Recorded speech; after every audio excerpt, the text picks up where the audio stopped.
switch gears a little bit. So you have something else that's really interesting in the newsletter about people in Sweden putting implants, microchips, right, into them. We've seen something like this here. There's a company that in Wisconsin, right, so they can get stuff out of the vending machine with these microchips. So what's happening in Sweden? So basically, in Sweden, over the past couple of years, several thousand people have had these little rice grain-sized microchips put into their hands, which contain information that they can use to, say, check into the gym or get into the office or pay for train tickets, right? So on the one hand, everyone can appreciate that that's convenient, right? How many times have you been looking for your key fob at the gym or can't remember your password for something?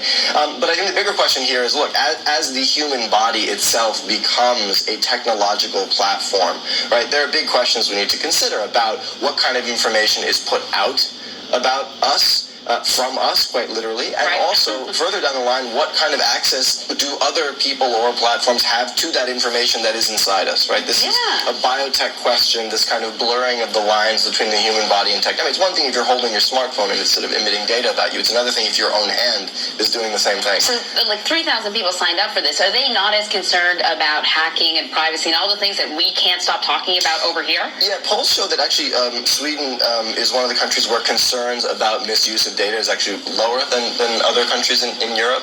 But, we'll see. This is 3,000 people. This is a small experiment. It's been developing over the past several years. But as the information that these microchips contains gets more elaborate and more detailed, people may start to change their mind and demand more protection of their privacy.